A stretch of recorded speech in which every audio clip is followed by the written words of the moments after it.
अस्सलाम वालेकुम नाजरीन, आप देख रहे हैं प्रोग्राम आपकी बात और मैं हूं एहसन शहजाद। नाजरीन, 2 दिन पहले वज़ीर आज़म शहबाज शरीफ ने प्रेस कॉन्फ्रेंस की और उन्होंने कहा जी जितने भी हमारे एमएनए हैं, एमपीज़ हैं और मिनिस्टर हैं, उनको हम जितनी भी रिहाइशगाह दी हुई हैं, गाड़ियाँ दी हुई हैं, बंगले दिए हुए हैं, उनको हम वापस ले रहे हैं। और ताकि जो गवर्नमेंट का जो खसारा है वो कम हो जाए, ठीक है, जो हम अपनी जेब से पैसे देते हैं उनको, वो खसारा कम हो जाए। तो आज हम इस पे बात करेंगे। और दूसरी बात ये है कि शहबाज शरीफ ने जब प्रेस कॉन्फ्रेंस की, एक दिन बाद मरीम नवाज़ का जलसा था सरगोदा में और उनका प्रोटोकॉल शानदार था। 18 से 20 गाड़ियां उनके पीछे थी, मरीम नवाज़ की गाड़ी आगे थी प्राडो, और उनके पीछे उनका प्रोटोकॉल था जिसमें पुलिस की गाड़ियां थी, उनकी अपनी सिक्योरिटी भी थी। ज़्यादातर जो गाड़ियां थी वो सरकारी गाड़ियां थी। तो अब शहबाज शरीफ ने प्रेस कॉन्फ्रेंस की, दूसरी तरफ उनकी भतीजी क्या काम कर रही है, और उसके बाद उन्होंने बड़ा तनकीद का निशाना भी बनाया साबिक वज़ीर आज़म इमरान ख़ान को कि घड़ी चोर है और बुज़दिल है। और भी काफ़ी लोगों को काफ़ी तनकीद का निशाना बनाया, जजिस को भी निशाना बनाया, और इस तरह के साकिब निसार को भी, उनको भी निशाना बनाया। जो इसी वाले से आज बात करेंगे। हमारे साथ आज मौजूद हैं असद साहब हैं, और ये भी एंकर साहब हैं हमारे, और न्यूज़ पढ़ते हैं। तो आज हमने सोचा कि इस टॉपिक के ऊपर क्यों ना बात की जाए। असद, सबसे पहले आपका बहुत शुक्रिया, आपने टाइम दिया। असद, मुझे बताएं कि हमारे वज़ीर आज़म ने पहले प्रेस कॉन्फ्रेंस की, उसके बाद आपने देखा होगा, आपने खबर भी पढ़ी थी इसके ऊपर, तो मरीम नवाज़ साहिबा क्या कर रही हैं, बाएँ जाके जलसे कर रही हैं, और सरकारी ख़जाना है, ठीक है, और जेब जो जो हमारी जेब है, यहाँ से हम पैसे देते हैं, वही पैसे वो आगे लगा रहे हैं। तो इस पे क्या कहेंगे आप? बिल्कुल, बहुत शुक्रिया यासीन भाई, आपने अपने इस प्रोग्राम में मुझे मदऊ किया और यहाँ पे एक बोलने का मौका फ़राहम किया है। देखें, मैं शुरू से कहता आ रहा हूँ कि पाकिस्तान के मसाइल ये सियासतदानों की शायद बस की बात नहीं रही। जिस इकनॉमिक या फाइनेंशियल ऑस्टेरिटी ड्राइव की वज़ीर-ए-आज़म शहबाज शरीफ बात करते हैं, जहाँ पे उन्होंने कहा कि जी हम कट्स लगाएँगे, ट्रैवलिंग एक्सपेंडिचर्स नहीं करेंगे, अपने-अपने खर्चे में वज़ीर ट्रैवल करेगा। अव्वल तो ये बहुत पहले हो जाना चाहिए था। उसके होने या ना होने से वैसे पाकिस्तान की कोई इकनॉमिक फंडामेंटल्स में फ़र्क नहीं पड़ता, एक सिंबॉलिक सी चीज़ है। ना हमारे फॉरेन एक्सचेंज रिजर्व्स 3 बिलियन से 13 बिलियन डॉलर पे चले जाने या 30 बिलियन डॉलर्स में चले जाने, ना हमारे खसारे कम हो जाने, ये एक सिंबॉलिक चीज़ है। और आपको बताता चलूँ, बल्कि आपको बेहतरी पता होगा कि जितने भी हमारे मिनिस्टर्स हैं, जितने भी एमपीज़ हैं, एमएनएज़ हैं, ये कोई तनख्वाहों पर तो डिपेंड करते नहीं है, ना ये बाकी चीज़ों पर डिपेंड करते हैं। ये नहीं, पावर फिर हंगर की कहाँ से लेते हैं फिर ये, अगर तनख्वाह अगर ना भी बाकी ले, जो कहाँ से पैसा वो आता है इनके वही पास? फंडामेंटल्स आपको बता रहा हूँ ना, जिसको दुरुस्त होना चाहिए। मैं आपने अच्छा सवाल पूछ लिया कि फिर वो कहाँ से चीज़ें लेते हैं। वो लेते हैं अवाम के पेट से, वो टेंडर्स पास कराते हैं, वहाँ से किकबैक्स लेते हैं, हम्म। हॉर्स ट्रेडिंग के मामलात होते हैं, ऐसे ऐसे प्रोजेक्ट्स उठाते हैं जिसमें अवाम का कोई फ़ायदा नहीं, लेकिन उनके ज़ातियात का बहुत ज़्यादा फ़ायदा है। अपने कज़न्स, अपने रिश्तेदारों, अपने हम्म। दोस्त अहबाबों को खुश करते हैं। और दूसरी जानिब ये कि आपने बात की कि जिस तरह वज़ीर आज़म शहबाज शरीफ ने जिस ऑस्टेरिटी ड्राइव की बात की थी, अभी मैं मरीम नवाज़ साहिबा के टॉपिक पे आता हूँ, उसका बज़ाहिर कोई फ़र्क नहीं पड़ता, क्योंकि अगर आपने करना है लेवल प्लेइंग फील्ड, जिसको हम कहते हैं कि एक नहीं, दो नहीं, एक पाकिस्तान होना चाहिए, गरीब का भी एक होना चाहिए, अमीर का भी एक होना चाहिए। उसमें तमाम तर लोग आते हैं, सिविलियंस आते हैं, ब्यूरोक्रेट्स आते हैं, जज आते हैं, करनैल आते हैं, जर्नैल आते हैं, वज़ीर आज़म आते हैं, ब्यूरोक्रेसी आती है, और तमाम तर वो लोग आते हैं जो पाकिस्तान के अंदर रह रहे हैं, जो इधर के सिविलियंस हैं, जो इधर की नेशनैलिटी होल्ड करते हैं। आपने एग्जेम्प्ट कर दिया है।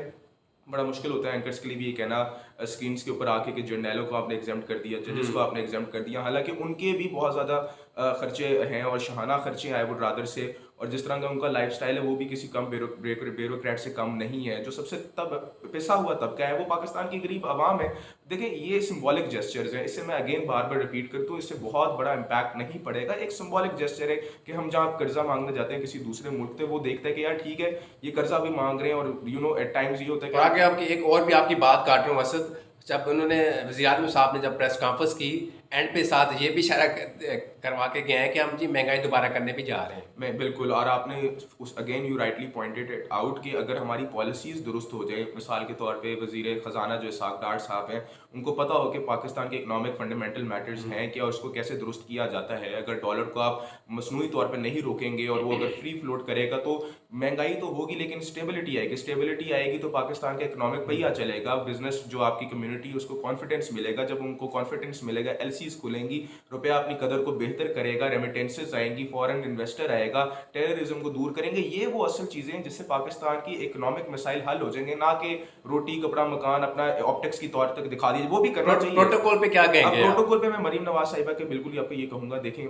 जब आप एक 2 दफा 3 दफा के वजीर आजम की बेटी हों, पूरी पार्टी आपके लेफ्ट राइट फिरती हो और आपकी एक इशारे की मानत हो, जो लोग आपसे बगावत या सवाल करें आप उनको पार्टी लाइन से निकाल दें, और अवाम जो आपकी है वो गिनी चुनी वो अवाम है जो पटवारियों के साथ है, वो गिनी चुनी वो अवाम है जिनको आपने पढ़ाई एजुकेशन से दूर रखा है, या गिनी चुनी वो अवाम है जिनको आपसे कोई अपने ज़ाती मफादात हैं। उन लोगों को आगे जाके अगर आपने ये कहना है और विक्ट्री का निशान बना के कहना है कि जी मैं यहाँ पे आ गई हूँ, मैं मसीहा हूँ, मैंने पाकिस्तान के मसाइल को हल करना है, और आना अपने लैंड क्रूजरों में है, और आपका कोई स्टेटस भी नहीं है, या तो आप गवर्नमेंट की कोई पार्ट या आप गवर्नमेंट की कोई पार्ट हो, आप अपनी पार्टी की सदर ज़रूर है, नायब सदर ज़रूर हैं, चीफ ऑर्गेनाइजर ज़रूर हैं, तंजीम साजी आप ज़रूर करिए, लेकिन स्टेट के साथ आपकी कोई रिलेशनशिप नहीं है। लेकिन जो आपको प्रोटोकॉल दिया जा रहा है वो इस वक्त वज़ीर आज़म से भी ज़्यादा है, वो किसी वज़ीर ख़ारजा से भी ज़्यादा है, वज़ीर दिफा से भी ज़्यादा है। तो आपके जो चचा जान हैं उनका मौक़िफ़ तो मुख्तलिफ है, चलें सिंबॉलिक ही सही, लेकिन दुरुस्त बात करें, लेकिन आपका जो प्रेजेंस है वो बिल्कुल मुख्तलिफ है।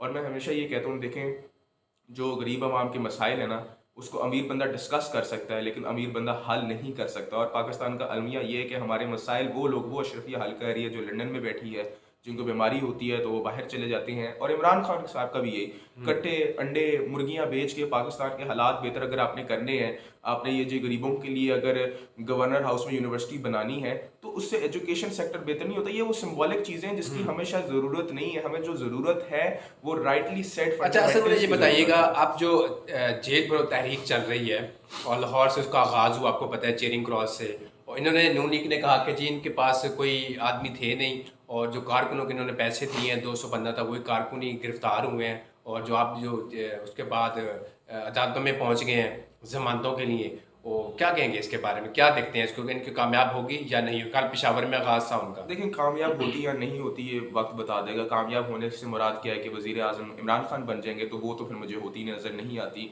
हाँ, अगर किसी प्रेशर टैक्टिक की बात करते हैं जहाँ पे आप अपनी ऑपोजिशन को, जो कि वफाकी हुकूमत है, उसको आपने बिजी रखने की हद तक बात करनी, तो हाँ इस हद तक वो ज़रूर कामयाब होंगे। एक पब्लिक के अंदर इंटरेस्ट ज़रूर रहेगा, इमरान खान के नाम की प्रेजेंस ज़रूर रहेगी, लेकिन एवेंचुअल रिजल्ट नहीं आएंगे। ये नहीं होगा कि जी जेल भरो तहरीक में अगर 1000, 2000, 3000 या 50,000 या लाख, 22 करोड़ की आबादी में से करोड़ बंदा भी चला जाए जो कभी भी नहीं जाना, उससे वजीर आजम इमरान खान बन जाएगा। ये नहीं होना। एक मीडिया के अंदर इसकी डिस्कशन रहेगी, इमरान खान को पार्ट ऑफ द डिबेट रखेंगे, लेकिन बड़ा सवाल यहाँ पे ये आता है कि इमरान खान कर क्या रहे हैं।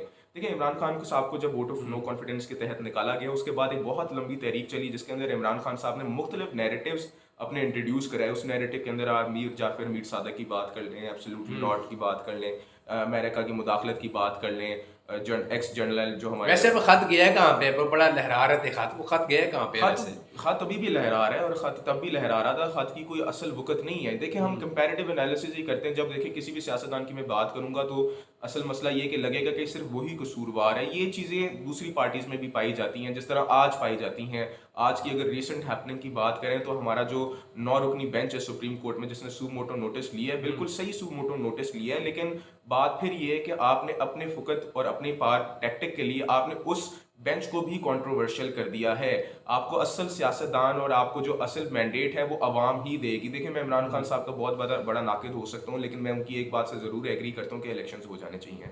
उसकी वजह ये है कि जब इलेक्शंस होंगे, नहीं, वो तो राजी है, इमरान खान साहब तो राजी हैं, वो कहते हैं इलेक्शन करवाए, नून वाले दौड़ रहे हैं। दौड़ रहे हैं। मेरा ख्याल है कहीं ना कहीं इमरान खान भी दौड़ रहे हैं। उनको इस चीज़ का ज़रूर इतलाक है कि इलेक्शन जीतना कोई आसान काम नहीं होना, स्पेशली जितने स्टेक्स अभी इस टाइम लगे हुए हैं। इमरान खान साहब की पार्टी बज़ाहिर इस चीज़ की ऑप्टिक्स ज़रूर बिल्ड करके बैठी है कि हाँ जी, इलेक्शंस में हम आएंगे तो मार्का मार देंगे और बिल्कुल ही क्लीन स्वीप करेंगे, फिर तो ख़त्म हो गया मामला। अच्छा, फिर तो टू थर्ड्स इसी बात पे मैं आता हूँ। असद, कल भी प्रेस कॉन्फ्रेंस की उन्होंने, इमरान खान साहब ने, उन्होंने ये कहा है कि जी कारकुनों पर जुल्म किया जा रहा है, इल्ज़ाम लगाए जा रहे हैं और पकड़ के अंदर धकेल दिया उनको जेल के अंदर, और खाने के लिए भी कुछ नहीं दे रहे। जब मेरी गवर्नमेंट आएगी, मैं चैलेंज करता हूँ, मेरी गवर्नमेंट आएगी इंशाल्लाह ताला, ऐसे ही कहा उन्होंने प्रेस कॉन्फ्रेंस में, तो मैं सबको देखूंगा, फिर इन जेलों में डालूंगा इनको।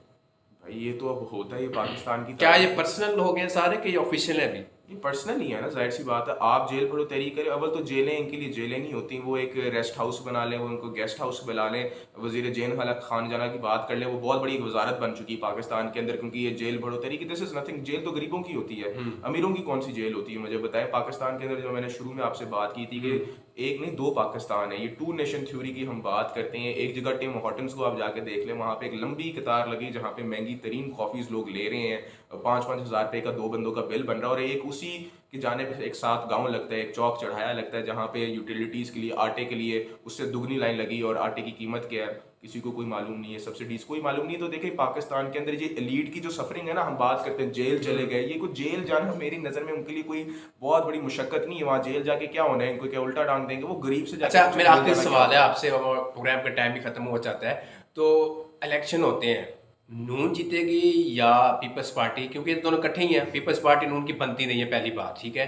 अगर वो आ जाते हैं मैदान में अलग अपनी सीटों पे, पीटीआई भी है, बड़ी पॉपुलर, आपको पता है वो पार्टी, और नून लीग भी है, पीपल्स पार्टी भी है, इन तीनों में से कौन जीतेगा? यार इट्स टू अर्ली टू से कि कौन जीतेगा, और जो होता है उसकी बेस पे अगर जज किया जाए तो देखें पीपल्स पार्टी सिंध को सिक्योर हमेशा कर लेती है। पंजाब के अंदर एक ज़रा टफ मुकाबला होता है, पीटीआई एक बड़ी पार्टी बन के आ गई हुई है, नून लीग भी है, बहुत सारी और पार्टीज़ हैं।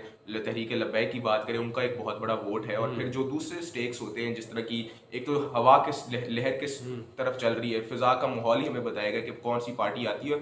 जो भी पार्टी है, जो दो बड़े सवाल हैं, एक तो ये कि क्या कोई पॉपुलर मैंडेट लेकर आएगा, मेरा नहीं ख्याल कि एब्सोल्यूट मेजॉरिटी लेके पाकिस्तान में कोई आ सकता है, क्योंकि अगर ये हो गया तो फिर तो पाकिस्तान के सारे ही मसले हल हो जाएंगे। अगर आई एम श्योर आप मेरी बात समझ रहे होंगे, उसकी वजह ये कि पाकिस्तान के अंदर एक पावर वैक्यूम हमेशा रहता है, और वो रहता यही है कि यार किसी को भी एब्सोल्यूट पावर नहीं देनी। जिनके पास एब्सोल्यूट पावर होती है वो उस पावर विजन को डिवाइडेड रखते हैं, होना यही एक कोलिशन फॉर्म किया जाएगा। और इमरान खान देखते हैं वो उस टाइम तक कितनी फिजा बना के रख सकते हैं अपने जो अभी तक तो वो बहुत ज़्यादा कामयाब हुए हैं इस हद तक लेके कि जो उनका वोटर सपोर्टर है वो उनका जिक्र ज़रूर करता है अलबत्ता रोजाना, हालांकि उनके अवामी मसाइल बहुत ज़्यादा है, लेकिन इमरान खान की डिबेट अभी भी मंजर आम पर पाई जाती है और यही उनकी अभी तक जीत है। ठीक है नाज़रीन, आपने गुफ्तगू सुनी असद साहब की, और मुझे दीजिए अब तक के लिए इजाज़त।